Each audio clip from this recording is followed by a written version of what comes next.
Мы добирались и, наконец, добрались до этого дня. Это 5 февраля, четверг. Почему вот такой прям вход, да, добирались. Что-то особенного в этом не есть. Да, каждый день особенно, дорогие друзья. Особенно, если вы начинаете утро с программы «Утро Якутии» на телеканале «Якутия-24». Поэтому вы нас смотрите, вы утро так начинаете, как я сказал. Поэтому доброе утро. Всем желаем прекрасного, хорошего настроения. Ну и, конечно, как всегда, зачастую наше настроение зависит от того, какая у нас погода за окном. А у нас сегодня, ну, во-первых, отсутствие тумана, в отличие от вчерашнего дня. Но наличие ветра. Наличие ветра. А вот подробнее узнаем прямо сейчас. В центральных районах температура воздуха на 6 часов утра была на отметке минус 42 градуса. В Заречной группе 32-37 ниже 0. В южных 33-39 градусов мороза, в Вилюйской группе до минус 44.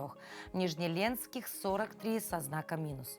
В западных 36-48, в Колымы-Дигирской группе улусов до минус 37. В Янских 44 градуса мороза. На северо-западе 29-34 ниже 0. В Якутске температура воздуха на 6 часов утра была на отметке минус 33 градуса. Атмосферное давление 763 миллиметра ртутного столба. Ветер западный 2 метра в секунду. Сегодня днем преимущественно без осадков. Ветер северо-западный 3,8 метров в секунду. Температура днем ожидается до минус 30 градусов. Ну вот тот самый ветер, 3,8 метра в секунду. Ну, утром как будто бы в 6 утра он был не такой сильный, 2 метра в секунду, но как будто бы был посильнее. Ну, а в целом хочется, конечно, автолюбителям сказать, берегите свои портативные гаражи. Череда ветров начинается, это всегда очень интересно. А пешеходам ты ничего не хочешь посоветовать? Нет, там есть просто нюанс такой, что при сильном ветре может этот портативный гараж немножко сдуть, и не очень приятная история происходит. Поэтому пешехода пока еще никто не сдувал в Якутске, чтобы прям и был пешеход и улетел. Ну, как минимум позаботиться о том, как ты будешь одет с утра пораньше Ну, можно. это это база. Да, поэтому берегите себя и свое здоровье. Ну а мы движемся далее. И теперь хочется поделиться с вами историей, которая кажется сюжетом из научной фантастики. Но это уже реальность цифрового бизнеса. Самый популярный в мире тиктокер Хаби Лейм с аудиторией 270 миллионов подписчиков совершил сделку, которая переписывает правила игры для всех блогеров и знаменитостей. Он продал права на использование своего лица и личности почти за $1 миллиард, если точнее, сдал в аренду на 3 года. Теперь бренд Хаби Лейм будет существовать в виде его цифрового двойника, созданного искусственным интеллектом. Его аватар сможет вести прямые эфиры 24 часа в сутки, общаться с фанатами на разных языках и рекламировать те или иные товары. При этом сам Хаби может отдыхать или заниматься другими проектами. А за это он будет получать фантастическую сумму, равную 2 миллиардам рублей, ежемесячно на протяжении всего контракта. Пока одни спорят об этих сделках, другие видят здесь будущее индустрии. Возможно, скоро цифровые аватары знаменитости будут вести для нас новости, продавать товары и даже петь на виртуальных концертах. Да. Ну вот в чем секрет, как ты думаешь, этого товарища? Ну, неизвестно. Неизвестно? Да. Ну, в какой-то момент попал в какую-то, так сказать, струю. Вообще, любой успех, так или иначе, он где-то рядом всегда с удачей. Госпожа удача улыбнулась ему, ну и вот видишь, просто продав свое изображение, получает дивиденды. Да. Кто знает, может быть, мы тоже продали права на свое изображение, и сейчас в этой студии сидят наши цифровые двойники. Если бы, Паша, если бы. Ну, в принципе, вот такая история, но мы пока в реале работаем. Ну, а почему бы не обсудить такую интересную новость за чашечкой чая с утра? Если бы, сейчас где-то у меня на лице пиксель вот так прыгает. Ну, а в целом давайте сейчас перейдем уже к более серьезным темам, да, потому что если вам вот от новости про блогера, да, захотелось посмеяться, смешно, советуем вам не смеяться, особенно если вы уже на работе. Как оказалось, громкий смех, который срывает работу и нарушает трудовую дисциплину, может стать причиной увольнения. Об этом предупредила россиян юрист Екатерина Нечаева. Ее цитирует издание «Абзац». По словам эксперта, такая вероятность зависит от типа организации, где занят работник. В некоторых структурах необходима тишина, поскольку люди могут работать с важными документами. Либо же громкий смех может повлиять на имидж компании, если та проводит встречи с клиентами. Как отметила юрист, человек, который начнет шуметь, может сорвать рабочий процесс. Это не только нарушение трудовой дисциплины, но и срыв деятельности предприятия.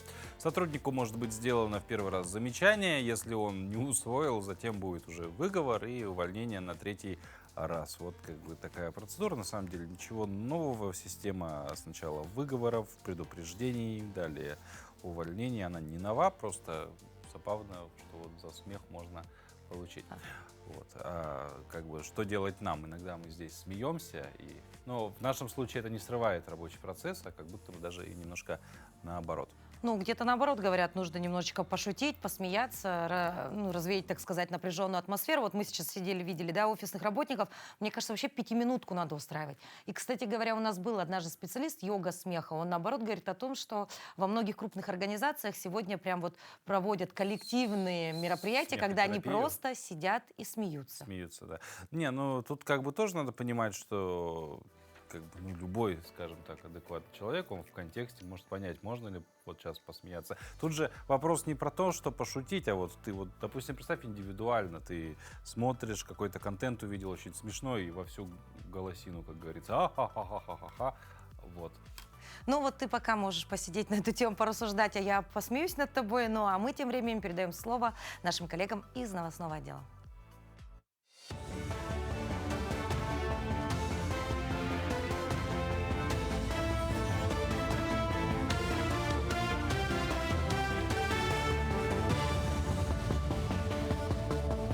Доброе утро, Якутия. Далее блок новостей. Россияне имеют право на рассрочку платежей за ЖКУ, если сумма в квитанции выросла более чем на 25% по сравнению с тем же месяцем прошлого года.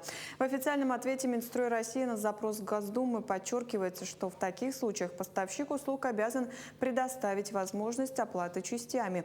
В иных ситуациях условия отсрочки могут быть согласованы с исполнителем индивидуально. Также в ведомстве напомнили, что пени начинают начисляться только с 31-го дня просрочки. В связи с чем введение моратория на штрафы при задержках зарплат было признано избыточным, так как права граждан уже защищены действующим законодательством. Рак не приговор. 4 февраля по всему миру отмечается День борьбы против онкозаболеваний. В Якутии же эта дата символично связана с открытием нового здания онкологического диспансера. Уже 2 года сюда стекаются пациенты со всей республики. Как отмечают специалисты, ежегодно медики выявляют рак у более чем 2000 жителей Якутии. При этом первое место по распространению занимают злокачественное образование легких.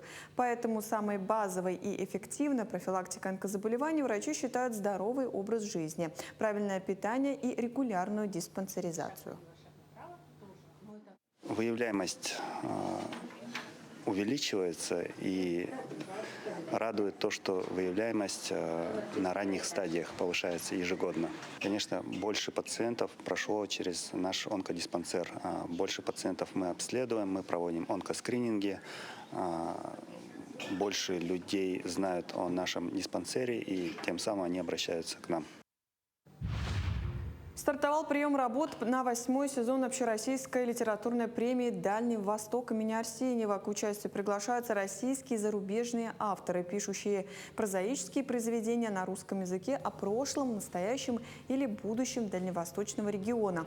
Конкурс проводится в 3 основных номинациях: длинная проза, короткая проза и проза для детей. Премия учреждена по инициативе полпред президента ВДФО Юрия Трутнева, ежегодно привлекают десятки писателей. Традиционно активное участие в премии принимают литераторы из Якутии, чьи работы регулярно попадают в шорт-листы. День российского студенчества в городе Ставрополе прошел 19-й по счету всероссийский конкурс интеллекта, творчества и спорта «Молодые лица страны». В течение прошлого года в регионах России проходили отборочные этапы, а в декабре состоялся полуфинал, где были отобраны 22 финалиста из 14 регионов страны.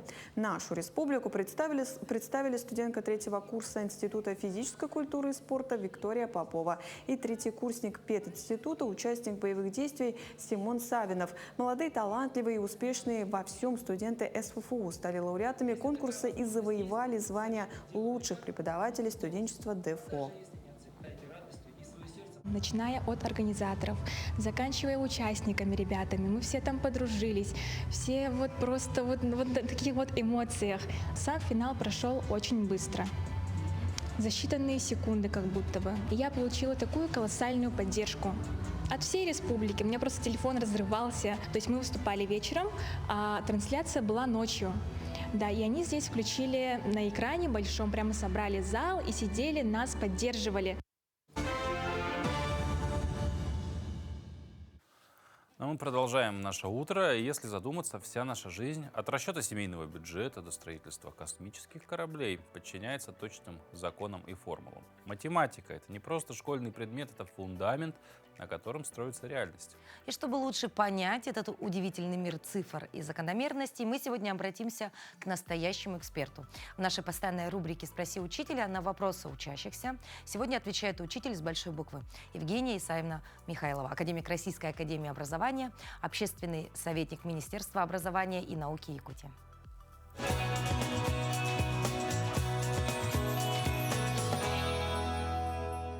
Друзья, всем здравствуйте! Я Валентина Варламова, а это проект «Спроси учителя», где школьники задают вопрос, а у эксперта всего 60 секунд на ответ. Сегодня мы находимся в Северо-Восточном федеральном университете имени Максима Кировича Аммосова. Как вы думаете, кто тот человек, который даст старт нашему проекту в этом году? А если хорошенько подумать? Бинго! Сегодня у нас в гостях президент СФУ Евгения Исаевна Михайлова. Евгения Исаевна, здравствуйте. Мы знаем, что ваш путь начался с того, что вы учили детей разгадывать тайны царицы всех наук, математики. И сегодня мы к вам постучались с вопросами. Добрый день. Я очень рада приветствовать вас здесь у нас в нашем родном университете. И, конечно же, постараться ответить на вопросы. И очень бы хотелось, чтобы это было очень лаконично. Евгения Исаевна, первый вопрос прямиком из жемчужины нашей Якутии, Амгинского района. Пожалуйста. Здравствуйте, меня зовут Филиппов Ярослав. Я ученик 6 класса Балугурской средней школы Амгинского района. Скажите, пожалуйста, можно ли придумать математику, где 2 плюс 2 не равно 4? Ну, вообще-то есть такое понятие математический софизм, например, да? Когда 2 умножить на 2 равно 5. Это я могу доказать. Но вот то, что касается 2 плюс 2 равно 4, это уже так как бы из той области, которая как к этому отнестись. Если, например, взять систему по модулю 3, то 2 плюс 2 – это единица. Ну, то есть это высшая математика. Здравствуйте, меня зовут Нина. Я ученица 5 класса 31-й школы города Якутска. Если бы вам надо было объяснить инопланетянину, зачем людям нужна математика, что бы вы сказали? Ну, во-первых, где мы встречаемся. Если мы встречаемся, вот как мы сейчас здесь на планете Земля, то практически надо дать должное инопланетянину, что он уже преодолел и математику, и простую, и высшую, и так далее, да? Ну и физику, то есть это уже сложные технологии, которые ему помогли очутиться здесь, на нашей планете.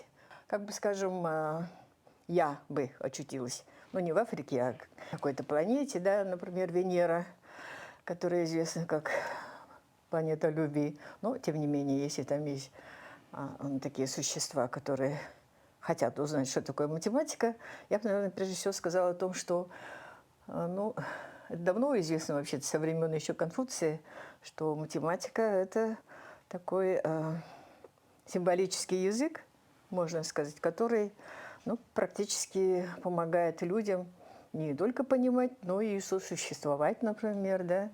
Самое-то главное, благодаря математике, которая все-таки является конструктором мира. Мы живем, радуемся, строим, измеряем, считаем, сравниваем и все такое. Здравствуйте, меня зовут Кира Неустроева. Я ученица 6 Г класса Хатасской школы. Какой совет вы дадите современному школьнику, который считает, что у него не математический склад ума? Ну, у нас, когда я в школе училась, наша учительница математики Екатерина Николаевна Скребыкина всегда говорила, что нет математического склада ума. А уже постарше, когда стали, Анна Андреевна Иванова говорила, ну, что такое там гений? 99% труда и плюс какие-то способности. Ну, со временем я узнала, что нет такого склада математического. Есть аналитический и гуманитарный склад ума, и остальное плюс к нему это. Ну, и недавно я, опять-таки, очень люблю смотреть КВН. Я там услышала, что когда вот человек говорил, артист великий, говорил, что я человек не математического склада ума, ему же команда ответила, ну, значит, у вас человеческий склад ума, с тем вас и поздравляем. Друзья, подписывайтесь на наши соцсети, чтобы быть в ритме образования Якутии. Евгения Саевна, спасибо вам большое. Спасибо.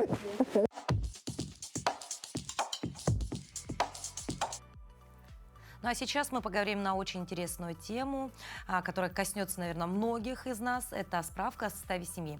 Документе, который хотя бы раз в жизни, конечно, кому-то из нас потребуется. Часто люди сталкиваются с непониманием, куда идти, на какой именно документ нужно обратить внимание, когда ты оформляешь справочку. Но обо всем об этом, конечно же, мы сегодня поговорим с нашим утренним гостем. Да, у нас в студии заместитель начальника клиентской службы Центра «Мои документы» Туяра Решетникова. Туяра, доброе утро. Доброе. Доброе утро. Ну что представляет собой справка о составе семьи? Что это такое? Действительно, справка о составе семьи – это очень популярная муниципальная услуга. В этой справке отображаются, кто собственник, кто зарегистрирован и с какого момента. А куда нужно обращаться жителям, чтобы эту справку получить? Эта услуга есть в электронном виде на региональном портале Е-Якутия. Недавно я себе заказывала буквально на днях справку для заключения договора с управляющей компанией. У нас управляющая компания поменялась. Я заказала утром и получила после обеда. Но регламентированный срок в электронном виде получения данной справки с 1 рабочего дня до 4 рабочих дней. Ну, вот очень часто, говорят, справка о составе семьи, если я не ошибаюсь, по-моему, она бывает разных видов, смотря куда ее нужно предоставить. Правда ли это или все-таки один стандартный формат? Да, справки о составе семьи бывают разные. Можно получить в электронном виде, можно обратиться в отделениях Центра «Мои документы», также в департамент жилищных отношений. Есть справка просто о составе семьи, как я ранее уже говорила. Данная справка требуется, чтобы заключить договор с управляющей компанией, Сахатранснефтегаз, Энергосбыт, Водоканал, например, для зачисления в школу детей, дошкольные образовательные учреждения. Есть справка просто с места жительства. Данная справка просто подтверждает, где человек прописан, в какой период. Есть справка по форме 1. В данной справке указывается, где человек прописан и где ранее был прописан. До этого? До этого. Есть справка по форме 2, которая подтверждает, где человек прописан на данный момент. И вторая самая популярная справка по форме 3. Там почти такая же справка, как состав семьи, но там отображаются технические характеристики жилого помещения здания, такие как площадь и количество комнат. Данная справка требуется только для определенных целей, скажем, для заключения договора ипотеки, для заключения сделки, договора купли-продажи, для оформления опеки, для заключения договора социального найма. Есть еще поквартирная выписка, в этой выписке отображается адрес, и все, кто был сейчас прописан и ранее прописан с датой и со снятия регистрации. Как все сложно, То есть для начала нужно определить цель, для чего тебе нужна эта справочка, и потом уже обратиться к специалистам, и, соответственно, в этом уже помогут люди знающие, понимающие. Если мы получаем справку в электронном виде, я так понимаю, что все данные уже в электронном виде, как предусмотрено, что они есть. А если же человек вживую хочет прийти получить, какие документы заявителю с собой нужно взять? Нужно обязательно с собой взять оригинал паспорта гражданина Российской Федерации. Если обращается представитель, то должен предоставить доверенность, если по доверенности хочет получить. Если обращается представитель несовершеннолетнего ребенка, то должен предоставить свидетельство о рождении. Если опекун, то распоряжение об опеке. Но, а что делать, если, допустим, купили квартиру, а сведения о новом собственнике в системе еще вообще нет, просто нигде? Ну, такое тоже бывает. Допустим, человек только построил жилой дом, либо подписал акт приема передачи, зарегистрировал после долевого участия право собственности, либо только по договору купли-продажи получил квартиру, то он должен по-хорошему внести сведения в систему Департамента жилищных отношений. Можно через МФЦ это сделать. Тогда только при получении данных справок он будет отображаться как собственник. Это 8 рабочих дней занимает. Но иногда бывает так, что, возможно, еще не поступила информация, только лишь поэтому, вот такой пробел может организоваться. А вот что делать, если справка нужна срочно, а вы только сказали, что 8 дней? Можно, в этом случае мы рекомендуем обратиться напрямую в орган Департамента жилищных отношений. Как нам сообщили, там они вносят сведения сразу и выдают справку. День обращения. Ну, бывают, наверное, такие ситуации, когда, допустим, нет той самой прописки, либо ты не проживаешь по прописке. Ну, допустим, это студенты, которые живут в общежитии. Вот как они могут получить справку? Если жилые помещения, здания принадлежат какой-то организации, допустим, университету, то обращаются, например, к коменданту. То есть через него можно эту справку получить. Понятно. Туяр, спасибо большое за ответы. Полезная информация, потому что действительно в жизненные ситуации бывают разные, и так уж заведено, чтобы все было чинно, благородно, красиво, аккуратно и правильно, и нам порой нужны какие-то справки. И не все знают на самом деле, что с ними делать, потому что мир документов — это на самом деле такой еще мир, в нем разобраться нужно. Ну, если не можете разобраться самостоятельно, всегда можете обратиться в Центр «Мои документы», где работают опытные специалисты, которые подскажут вам, куда и как обратиться за помощью. Спасибо большое, хорошего вам рабочего дня. Спасибо. Ну а в календаре есть дни, которые словно созданы для того, чтобы остановиться, оглянуться и оценить пройденный путь. Дни, которые напоминают, даже маленькие шаги могут вести к великим результатам. И сегодня один из таких дней. Отмечается Великий день, то есть небольшой такой праздник, который призывает замечать значимое в обычном, а также ценить собственные достижения и помнить, что любое большое дело начинается с первого, пусть и скромного решения. Ну а о других знаковых датах сегодняшнего дня узнаем далее.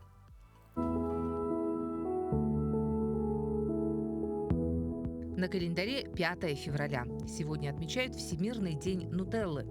По народному календарю Агафий полухлебник. В этот день наблюдали за поведением птиц и животных. Если утром кричит синица, это к сильному морозу. А вот белка, покинувшая гнездо и спустившаяся с дерева, обещала оттепель. Это день в истории. В Италии началось сильнейшее землетрясение, одно из самых длительных в истории. Открылась первая выставка общества художников «Бубновый валет». Это русская художественная группа, творческое объединение художников-авангардистов, возникшее в 1911 году. В этот день открылась первая пассажирская авиалиния. Первая в Европе регулярная авиалиния связывает Берлин и Веймар. Впервые искусственным путем в этот день был получен витамин D. В 1943 году вступила в строй «Дорога Победы», напрямую связавшая блокадный Ленинград с остальной страной. В этот день родились Жорж Шарль Дантес, французский офицер, политик; Николай Добролюбов, русский писатель, литературный критик; Александр Матросов, советский солдат, герой Советского Союза; Криштиану Роналду, португальский футболист. Именины отмечают Владимир, Геннадий, Евдокия, Екатерина, Иван, Иосиф, Климент, Макар и Федор. Вот мы сказали, да, праздник «Великий день». Конечно, связан он с какими-то великими делами, которые вы в своей жизни делаете. Сконцентрироваться на этом, на том, как вы к ним стремитесь, идете и так далее. И вот похожий еще немножко по теме праздник сегодня отмечается. Это день разукрашивания планов на будущее. Вот так, Он да? как напоминание о том, что да, даже самая яркая мечта начинается с эскиза, а большой успех с первого шага по четкому плану. И дальше мы поговорим про успех, который уже пришел. В рубрике «Формула успеха» познакомимся с человеком, чья профессия – это воплощение дисциплины, точности и искусства. Речь идет об артисте балета. За кажущейся легкостью и грацией на сцене стоят годы тренировок, а также железная воля и ежедневное следование плану, расписанному до мелочей.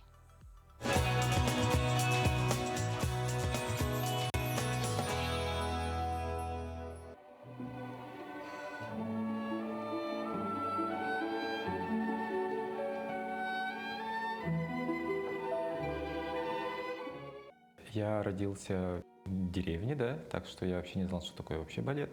В детстве очень любил танцевать, в кружок ходил танцевальный, и мама во мне увидела, что как бы есть танцевальность, и хочу заниматься этим. Вот. И как раз здесь в городе проходил кастинг, Якутскую балетную школу, вот она меня сюда привела.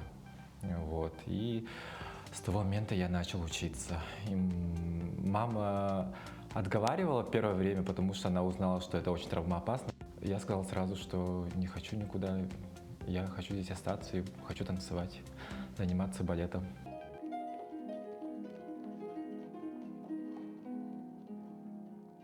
Первое мое выступление — это «Pas de trois», это трио, балет «Щелкунчик».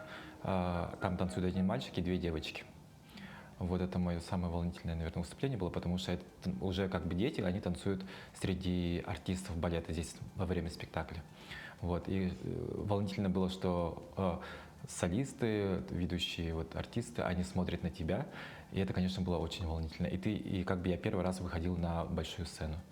Стараюсь во всех партиях, своих ролях отдаваться все 100%. Каждая моя роль, она любима по-своему. Но, наверное, я уже не раз говорил, что самая из моих любимых ролей — это «Спартак» Юрия Николаевича Григоровича и «Ромео и Джульетта». «Спартак», потому что там очень многообразное вот эмоциональное состояние героя. И можно и показать и физическую силу, и эмоциональную. И во всех трех актах он меняется от одного акта до третьего акта, до смерти его. Вот. И это очень интересно, вживаться в такую роль. И, это энергозатратно, но это так кайфово на самом деле. Трудность в том, что да, мы танцем должны объяснить зрителю, что хочет герой донести до зрителя. Да? И вот в этом сложность. Мимикой, пластикой, жестами. И во время репетиции, конечно, это все прорабатывается. Иногда бывает, что мы по полгода готовим одну роль. И у нас есть замечательные педагоги и репетиторы, которые следят за нами и показывают, как зритель со стороны. И вот, например, какой-то жест непонятен, мы стараемся это проработать. В 2016 году я получил премию «Душа танца», «Восходящая звезда» журнала «Балет». Вот. И тогда это награждение проходило в музыкальном театре имени Станислава Немировича Данченко. И тогда я танцевал с Юлией Мяриной, и меня заметили. И пригласили работать ведущим артистом балета. Вот. И вот я один сезон там проработал. Замечательный сезон.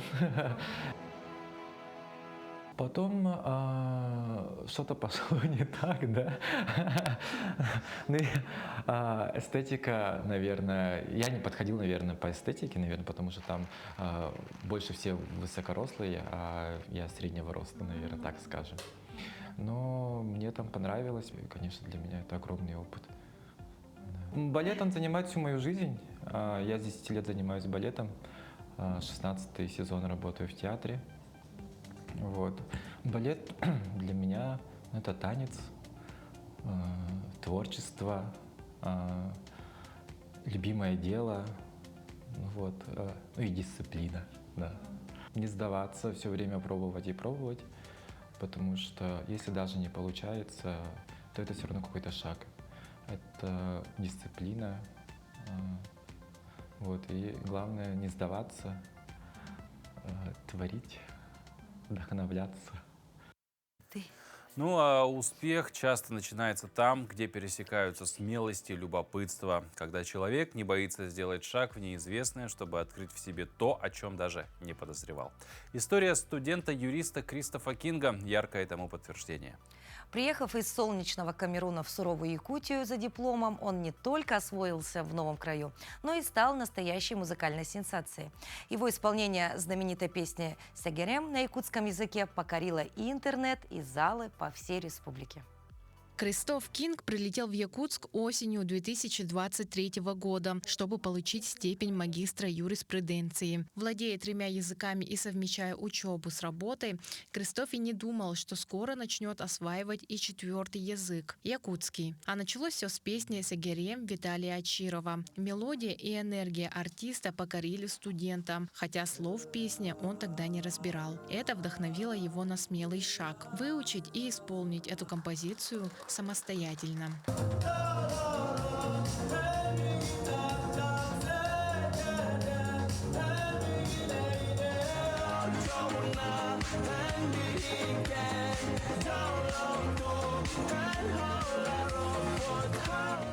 Освоение якутских песен сперва давалось непросто, но Кристоф проявлял упорство и совершенствовал произношение. А на помощь к нему пришла исполнительница Нюргуша. Самый сложный это был до-ро-ром. Да, даже на выступлении я неправильно говорил до-ро-ром. Потом, когда я закончил петь, мой менеджер Нургуша, знаете, она говорит, ты неправильно сказал до-ро, это не до-бором, это до-ро-ром. Вот, у меня был проблем именно на это слова. Так Кристоф и начал свой гастрольный тур по улусам Якутии. Намский, Мегино-Кангаласский. Артист уже и не вспомнит, сколько раз выходил на сцену. Говорит, сначала переживал, как его примут. Но оказалось зря. Якутская публика приняла его с невероятным теплом.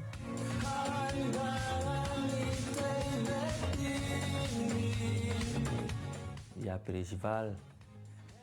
И поэтому иногда я забуду слова. Когда я пою «Сагерем», я иногда забуду, потому что в голове я переживаю, что они будут думать, если их понравилось. Но потом я заметил, что нормально принимали, их понравилось нормально. Я даже взял девушки, чтобы танцевать с ней. Самое смешное, это когда я закончу выступление, когда мы одеваемся, чтобы домой, людей, они хотят заходить в комнату, где мы одеваемся, чтобы фоткай со мной. Это было вообще как будто я звезда.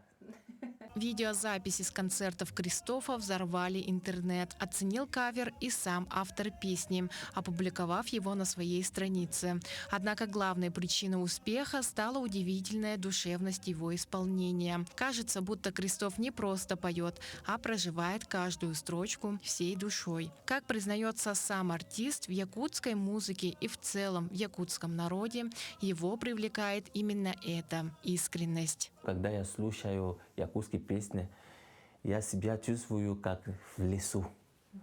Вы понимаете?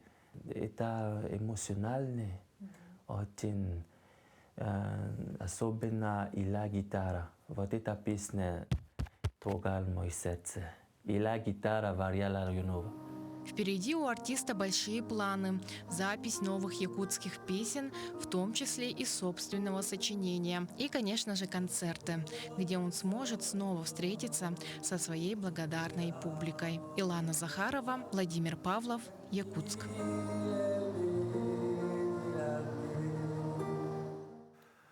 Вот Ну, а мы продолжим музыкальную такую тему, а точнее то, с чего музыка иногда у людей начинается. Вот, например, в 1961 году в рабочем поселке Усть-Нера по предложению населения открыли детскую музыкальную школу. Она быстро завоевала всеобщую любовь и дала многим своим выпускникам путевку в жизнь. И по сей день в стенах этого учебного заведения дети, постигая науку игры на разных инструментах, также приобщаются к самому прекрасному, к музыке. Концертом «Музыка юбилейного настроения» Усть-Нерская детская музыкальная школа открыла свой юбилейный год. Решили в начале этого 26-го года сделать весь год юбилейным. Поэтому открывают концерт наши преподаватели. Концерт называется «Музыка юбилейного настроения». И также все наши концерты, которые проходят в течение года, детские наши концерты с детками, мы будем приурочивать к нашей юбилейной дате. То есть у нас будет выпускной юбилейный, у нас будет 9 мая приурочено к этой дате. 1 сентября, День музыки, то есть весенняя капель. То есть все концерты музыкальной школы, которые бывают, у нас ежегодные, мы их приурочим к этой дате. В этот вечер в концертном зале музыкальной школы собрались настоящие друзья и поклонники музыки. Звучали поздравления, вручались подарки, вспоминались годы работы. 43 года. Не устали? Такой термин я бы даже не употреблял. Как-то можно устать от общения с прекрасными детьми, с музыкой, то что ты наработал по жизни, то, что ты знаешь, передать детям. От этого, мне кажется, не устаешь. Весь период мой 40-летний я прошел, как говорится, становление, расцвет.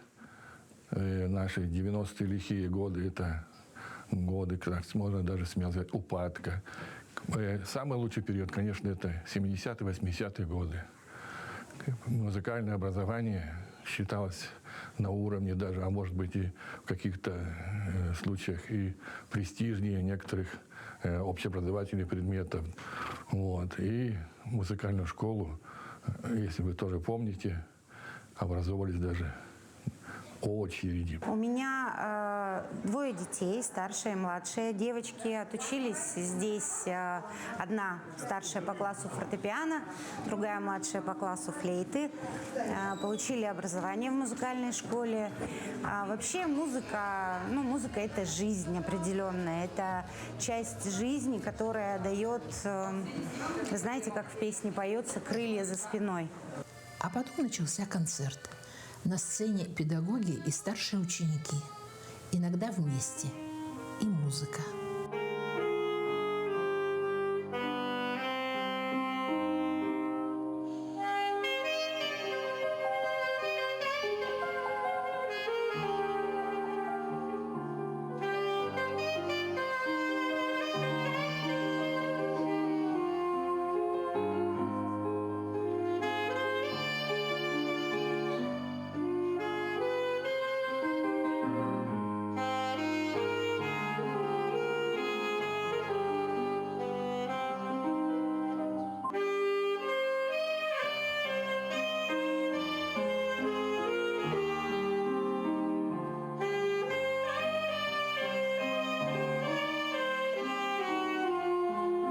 Концерты детской музыкальной школы всегда собирают зрителя.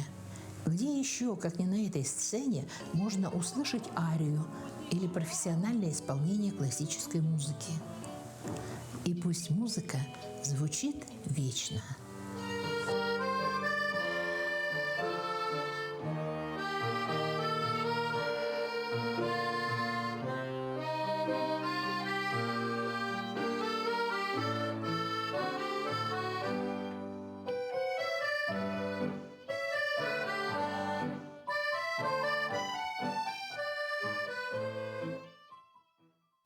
Ну а теперь от модных образов перейдем к совершенно другим историям. Ведь иногда лучший способ провести вечер – это погрузиться в мир, созданный талантом режиссеров, актеров и сценаристов. В нашей традиционной киноафише собранные премьеры этой недели. Выбирайте, что ближе вашему настроению, и уже можете планировать киновыходные.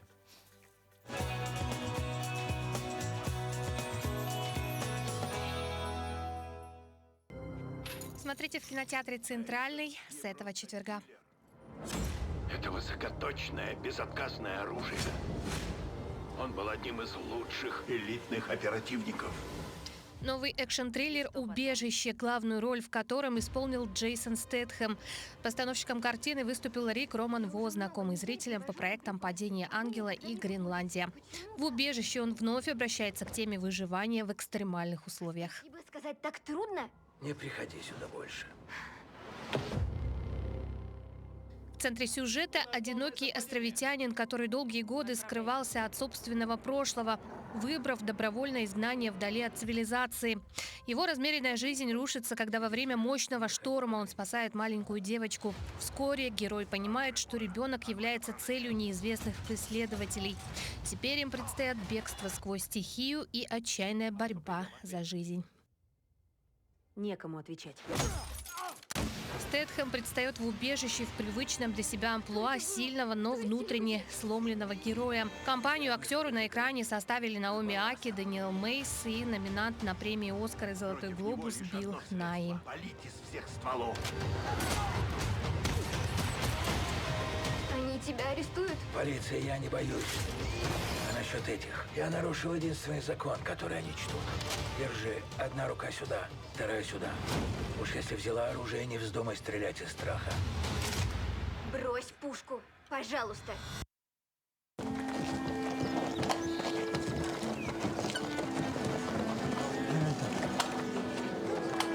Также в прокате с 5 февраля продолжение фильма «Рай под ногами матерей». Светлее уже не станет. Сюжет второй части фильма расскажет о новом приключении главных героев. Старые знакомые Адиль, парень с доброй душой и интеллектом ребенка, и его 9-летний друг Самир, смышленый и смелый мальчишка, отправятся в полное испытание путешествия из Кыргызстана через всю Россию в Москву, чтобы исполнить мечту мальчика. Куда деньги дели? Отдай деньги! Хорошо, когда тебя кто-то ждет. Если первый фильм был о том, как важно ценить и любить наших родителей, делать все возможное, чтобы заслужить их благодарность и сохранить связь с родом, то вторая часть о детях. О том, что каждый ребенок является для нас священным даром, и каждый заслуживает счастливого, защищенного детства.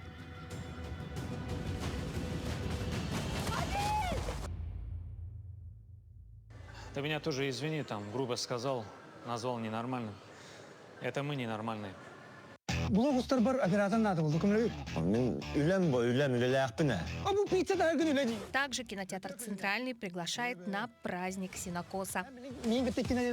Блогустар бар оператор деген, онда менен яка, бен тенче уга чынакамнастыбы. Ада, öpke. Всю свою жизнь Нюргун хотел доказать отцу, что он чего-то стоит. Но очередная неудача в жизни в виде увольнения с работы рушит все его планы.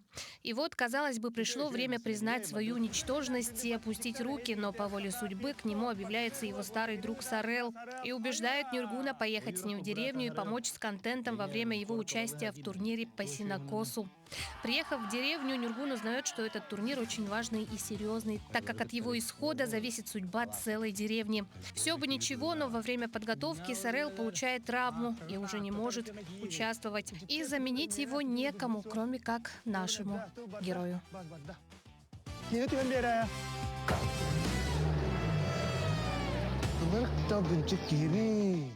Желаем вам отличного настроения и приятного просмотра.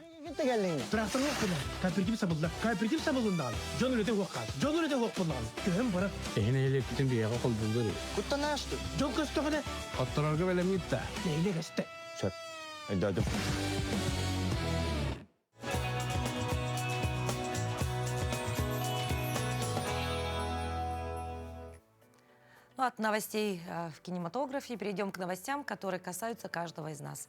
О том, что же у нас произошло за последние сутки в нашей Якутии, ну и вообще за ее пределами, конечно же, знают только один отдел. Это наши коллеги из информационной службы, конечно же.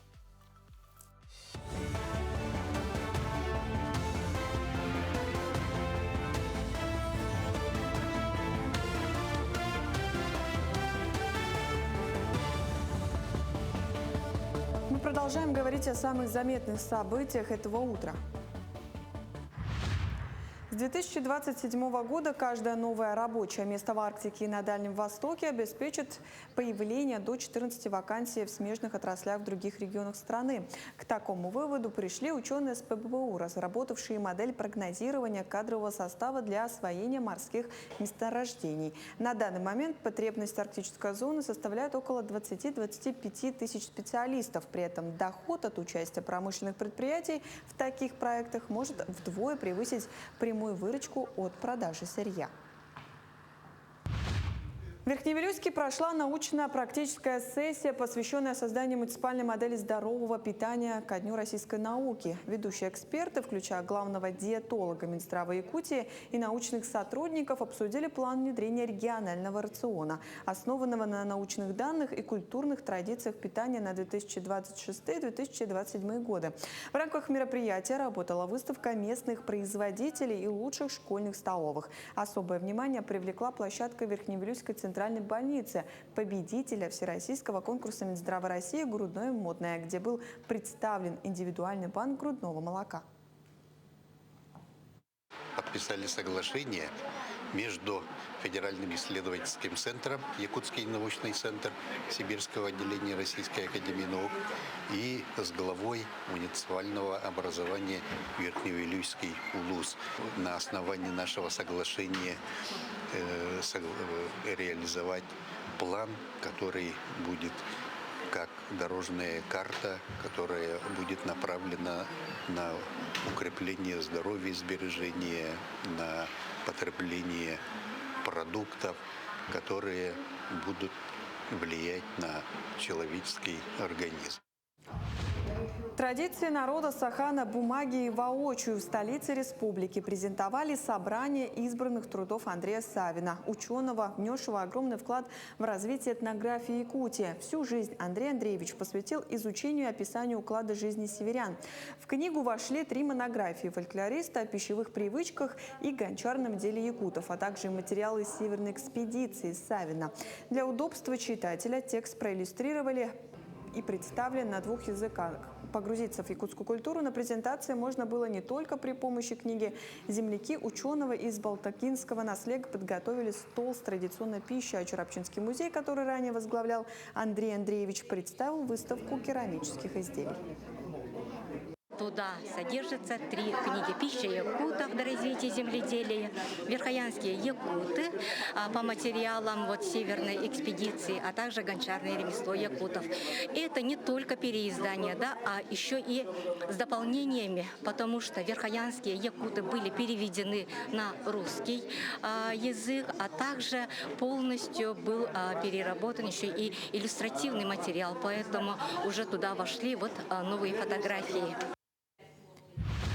В Саха-гимназии проходит традиционный смотр песни и строя, посвященный Дню защитника Отечества. Это уже 25-й юбилейный год, в который дети показывают свою подготовку и дисциплину. Почетным гостем событий, членом жюри, стал Герой России Николай Евдокимов. Среди жюри есть и выпускники гимназии. Сами школьники, как отмечает директор, на городских и республиканских этапах смотра регулярно занимают призовые места. Кроме этого, они участвуют в различных военно-спортивных играх, соревнованиях и участвуют в общественном движении «Волонтеры Туймады». Гимназия очень хорошая, все выпускники очень достойные. Сегодня довелось пообщаться с отцами этой гимназии. Все работают очень сплоченно, очень командная работа. В итоге ребята выходят отсюда очень достойные, поступают по разным направлениям, от медицины до полиции. В целом считаю, что гимназия на очень хорошем, высоком уровне воспитывает детей, что и должно происходить в наше время. К этому часу это все новости этого утра. До встречи в эфире.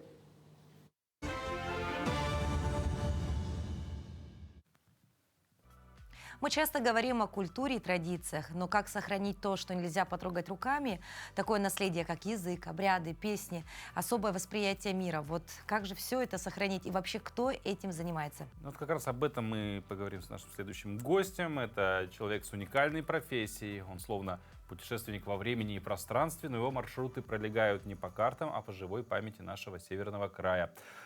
Михаил Пономарев, старший преподаватель, заместитель заведующего кафедрой культурологии и наследия народов Арктики Арктического государственного университета искусств, культуры и креативных индустрий. Доброе утро. Доброе утро. Да. Но для многих, наверное, ваша профессия — это некая загадка, да, вот культуролог Арктики, да. Ну, если, допустим, объяснить школьникам буквально вот совершенно на примитивном понятии, да, что же такое культуролог и чем он занимается? Ну, если вообще в 5 словах говорить про культурологов, то это люди, которые изучают, как живут сейчас, жили раньше, и, скорее всего, когда-то в ближайшем будущем будут жить люди. Ну и наши культурологи, они занимаются как раз изучением, как вот народ тут живет, и вообще почему они себя называют вот определенными народами, там, этносами. И вот этот процесс, и как все это получилось, как раз этим вопросом задаются часто культурологи. То есть вы чуть-чуть историк, да. Чуть-чуть археолог, наверное, да? И вот такой тандем, да, у вас получается вот культуролог. Но больше, конечно, про культуру идет речь, да? Не про такие исторические факты и данные. Ну, и в том числе. И в том числе история, но в основном именно про культуру, как народ живет сейчас. Ну, а культуролог Арктики — это уже как более такое сконцентрированное конкретно на арктической зоне. Именно по зонам, по Арктике как раз изучить, потому что это для сейчас это самая интересная такая территория, уникальная, так скажем. Ну и вот что больше всего вас восхищает сейчас или, может быть, восхитило когда-то, когда вы только стали заниматься этим? Вообще, именно какой-то, может, интересные факты или вообще в целом? Ну, меня восхищает именно вот в арктическом регионе это вот народ. Как он тут живет, как он возник. Это очень долгий исторический процесс. И как они вот пришли именно в Якутию, так скажем, в Арктику, и почему в таких суровых условиях решили обосновать центр. И это, по мне, это самое интересное такое. То есть с чего все начиналось? Да. Ну а если говорить об экспедициях, потому что, наверное, это неотъемлемая часть работы. Вашей работы, да. Может быть, есть какой-то самый необычный, какой-то трогательный или забавный случай, который произошел с вами и навсегда остался в вашем сердце? Ну, у меня вообще все молодость, так, студенчество, скажем, прошло в экспедициях, в поле, так, если говорить профессиональным термином, полевиков. Ну, самое такое вот сейчас в последнее время в душе заложилось и показалось интересным, это вот как студенты проявляют себя после экспедиции. Потому что многие студенты как раз профессионально себя находят в экспедициях. В поле уезжают и приезжают и задаются вопросом, а кем я стану? И оказывается, мне эта профессия нравится. Вот человек 3-й курс заканчивает и такой задается вопросом летом, оказывается, мне эта профессия нравится. То есть я правильно выбрал. Я 3 года не знал, но сейчас я выбрал. Я убедился на практике, да. Но при этом экспедиция — это же не просто путешествие, хотя, с одной стороны, да, может так показаться, потому что куда-то едешь, далеко бывает и так далее. За экспедицией стоит большая исследовательская работа, в том числе, которая и сейчас, наверное, ведется по тем или иным проектам. Вот можете рассказать, над чем сейчас университет работает? Ну, про последние экспедиции, если говорить, то у нас одна из самых крупных прошедший полевой сезон было это как раз участие в крупной археологической раскопке под началом Института гуманитарных исследований, это там, где должен строиться Ленский мост в селах Аптагай. Студенты участвовали в археологических раскопках, а про свои такие исследования, если говорить, то у нас студенты как раз и с институтом, университетом вместе работают именно уже изучением культурного кода, так и культурных маршрутов. Актуальная нынче у нас программа такая, это изучение культурного маршрута именно по Якутии. Это студенты-культурологи и студенты-музеологи по туризму. Они изучают, ездят по улусам республики и изучают, что интересного есть. Именно сакральные места, музеи и как проложить именно маршруты туризма, культурного туризма. Это делается совместно уже с преподавателями. И самое главное у нас, в составе преподавателей есть люди, так скажем, с индустрией. Это люди, которые в самом туризме работают, либо в каких-то его отраслях, и они руководствуют студентами и показывают им, как именно выстраивать этот процесс и что может быть интересно. И студенты делают уже свои продукты. В будущем их выпускная работа, это их продукты должны быть. Ну вот вы все говорите студенты, конечно, вы преподаватель, да, и, наверное, можете провести такую некую сравнительную историю, да, между студентами, которые были 10-15 лет назад, и студент сегодня. Вот какой он студент 26-го года? Это такой мы сейчас видим то, что дети стали другие, по-другому думают. Ну, самое, наверное, для них и вообще отличие от нас, потому что если про себя думать как студента, это когда я был студентом, смартфон только появился. А сейчас это их как основной инструмент. И для них все технологии есть, все возможности. Слава богу, сейчас студенты это понимают, притом очень хорошо понимают, используют то, что сейчас появляется. Вот искусственный интеллект для них уже стал основным инструментом в использовании в учебе. И благо многие студенты его хорошо используют, не то, что просто списывают. Если в свое время мне дали, просто это был бы инструмент списывания, а для них это такой рабочий инструмент, для нас ручка. Вот еще такой немаловажный момент. В прошлом году университет, в декабре прошлого года получил статус университета. Что это для студентов, в принципе, меняет для преподавателей и для культурной жизни Арктики в целом? Статус университета для, во-первых, начнем тоже с студентов. Для них это, очень большие возможности дальше развиваться. А для них это для самих, статус. Я учусь в университете. Это все-таки, всегда был вуз, но слово университет для них это очень много такого стимула дает. А исследовательское это новые исследования, новые направления. А также, если рассматривать уже со стороны университета и государства, то это уже закрепление как один из базовых направлений подготовки кадров по культуре, по искусстве, и также из названия, если смотреть, это уже по креативной экономике, новое явление. А потом также создание Diamond фонда университета. Михаил, спасибо большое за то, что посетили наш утренний эфир. Мы желаем вам, наверное, хороших, таких очень успешных студентов, которые будут радовать вас своими достижениями, и, конечно, работать во благо культуры нашей республики. Всего вам хорошего и до новых встреч. И на этом наш утренний эфир, дорогие друзья, подходит к концу. Напоминаем вам о том, что все, что вы пропустили, вы можете найти на нашем активном телеграм-канале. QR-код вы видите прямо сейчас. Сканируем, добавляемся, пересматриваем эфиры, пишем нам свои пожелания. Возможно, хотите передать привет, поздравить кого-то. Добро пожаловать. А мы уже увидимся завтра в 7:00. До новых встреч. Всего доброго.